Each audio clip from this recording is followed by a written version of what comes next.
আসসালামু আলাইকুম সম্মানিত দর্শক, আশা করি সকলেই ভালো আছেন। আজকে আপনাদের সামনে যে বিষয়টা নিয়ে উপস্থিত হয়েছি সেটা হলো, ইদানিং আমার পেজে এই শশা চাষ সম্পর্কিত অনেক প্রশ্ন আপনারা আমাকে করে থাকেন যে আসলে আমি কয় ফিট মালচিং ব্যবহার করছি, বেড কয় ফিট করছি, এবং কি এই চারা থেকে চারার দূরত্ব কতটুকু দিছি, ড্রেনের দূরত্ব কতটুকু দিছি, এরকম বিভিন্ন ধরনের নানান প্রশ্ন আপনারা করে থাকেন। তবে আজকে সবগুলো প্রশ্নের উত্তর আমি এই ভিডিওতে দেওয়ার চেষ্টা করব। তাই আপনারা যারা আমার ভিডিওর সঙ্গে যুক্ত হয়েছেন বা ভিডিওটা দেখতেছেন,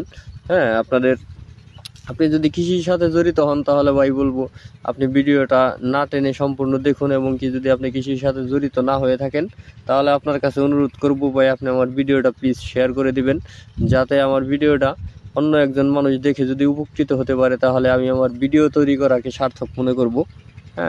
তো এখন আমি শুরু করতেছি আমার যে মূল বিষয়। আমি এই যে আমার এই বেড আমি তৈরি করছি হলো এই ডাবল লাইনের বেড। যেহেতু আমি ডাবল লাইনে শশা লাগাইতেছি, সেহেতু এখানে আমার বেডটা করা হয়েছে এই 3 ফুট বেড। আর আমি মালচিংটা ব্যবহার করছি, মালচিং হলো আমার 4 ফুটের। আমি বেড তৈরি করছি 3 ফুট, মালচিং হলো আমার 4 ফুট। আর এই যে ড্রেনটা আছে আমার 2 feet. 2 feet drain, 3 feet bed, 2 feet drain, 3 feet bed. আর আমার যে মালচিং সেটা হয়েছে 4 ফুটের। আমার 4 ফুটের মালচিং ব্যবহার করছি, আর আমার এই 3 ফুট বেড। আর আমি এখানে যে আমার চারাগুলা যে দিছি, আরেকটা বিষয় বলি, আমার এই জমিতে অনেকেই প্রশ্ন করে থাকেন যে সার কিভাবে দেব, যে আমি নতুন শশা চাষ করব ভাই, আমি তো নতুন কখনো করি নাই, তো আমি সার কিভাবে দেব। তবে সার কিভাবে দিবেন বলতে, আমি আমার জমিতে আমার যে সারগুলো আমি ব্যবহার করছি, আমার সবগুলো সারই আমি আমার জমিতে শেষ চাষে দিয়ে দিছি।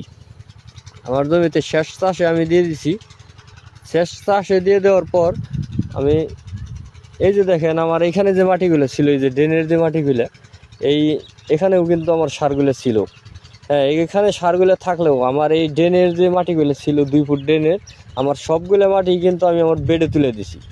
সেহেতু আমার সার মিশ্রিত যে মাটিগুলো ছিল এখানে, সেই মাটিগুলো আমার বেডে চলে গেছে। এই জন্য আমার ওই সারগুলো অপচয় হইতেছে না, আমার সবগুলা জমিতেই আমার ব্যবহৃত হইতেছে।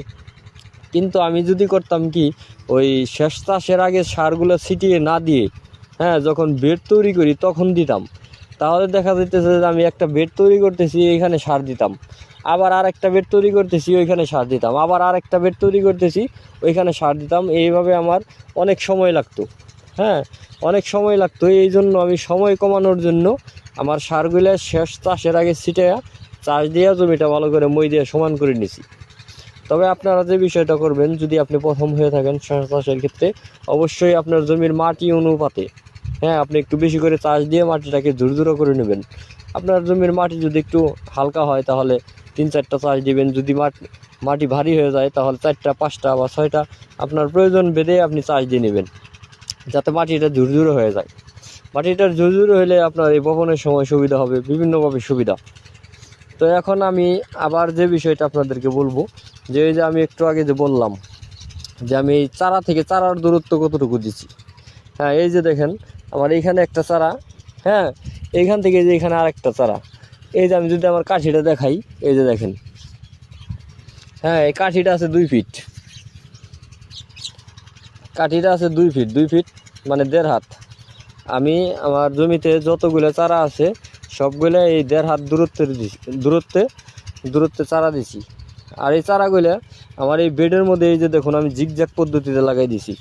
এই যে এখান থেকে এই যে পর্যন্ত, এই যে সবগুলো চারাই জিগজ্যাগ পদ্ধতিতে লাগানো, 1.5 হাত দূরত্বে জিগজ্যাগ পদ্ধতিতে লাগানো। তো আপনারাও এভাবে করতে পারেন। এই 1.5 হাত দূরত্ব দেওয়ার কারণ, একটা গাছ যখন বড় হবে তখন গাছটা কিন্তু প্রচুর পরিমাণে ডালপালা ছাড়বে। আর গাছটা যখন প্রচুর পরিমাণে ডালপালা ছাড়বে তখন তাকে জায়গা দিতে হবে। গাছের ডালপালাগুলো মেলার জন্য তাকে পর্যাপ্ত পরিমাণ জায়গা দিতে হবে, তবেই না সে এই ভালোভাবে মেলতে পারবে, বড় হতে পারবে। এবং কি আপনি যদি গাছ যদি অতিরিক্ত ঘন করে লাগান তাহলে সেক্ষেত্রে আপনি ফলন কম পাবেন। আপনার গাছ অতিরিক্ত ঘন হলে ফলন কম পাবেন, এটা নিশ্চিত, এখানে কোনো সন্দেহ নেই। এই জন্য আপনাকে সবসময় চেষ্টা করতে হবে আপনার গাছ যেন একটু দূরত্ব রোপণ করা হয়। যেমন এই যে আমি 1.5 হাত দিছি, এই 1.5 হাতের একটা স্ট্যান্ডার্ড মাপ হাইব্রিড ক্ষেত্রে। যেহেতু আমার প্রত্যেকটা বেডে একটা করে মাছা হবে, এই মাছাগুলো আমি এই প্যাটার্নের দেবো। হ্যাঁ, মাছাগুলো খাড়া করে দেওয়া হবে, কারণ আমার জমি কিন্তু আমি পাশের দিকে কিন্তু বাড়াইতে পারবো না। হ্যাঁ, সাইডের দিকে বাড়ানোর কোনো অপশন নাই, কিন্তু আমার জমির উপর দিকে পর্যাপ্ত জায়গা, এই যে আকাশ পর্যন্ত জায়গা।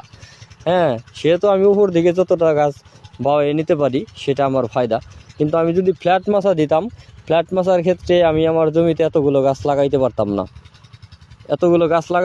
না, এই জন্য আমি এই প্রাণের মাছা দেবো। হ্যাঁ, এই যে আমি যদি দেখাই, এই যে এখানে আমার যে মাছাগুলো দেওয়া আছে যেভাবে, হ্যাঁ, এই যে এইভাবে মাছাগুলো দেবো। তবে আমার ভিডিওতে হয়তো বা আরও কিছু প্রশ্নের জবাব যদি মিস পড়ে যায় আপনারা আমাকে কমেন্ট করবেন। হ্যাঁ, তাতে আমি আপনাদের সেই কমেন্ট অনুপাতে আমি আবার নতুন আরেকটা ভিডিও তৈরি করার চেষ্টা করব। সে পর্যন্ত আপনারা আমার সাথেই থাকবেন, আমাকে ভালোবাসবেন, লাইক কমেন্ট শেয়ার করে পাশে থাকবেন। আজকের ভিডিও এখানেই শেষ করছি, আবার সামনে নতুন কোনো ভিডিও নিয়ে আপনাদের সামনে হাজির হব। সে পর্যন্ত সকলে ভালো থাকুন, সুস্থ থাকুন। আল্লাহ হাফেজ।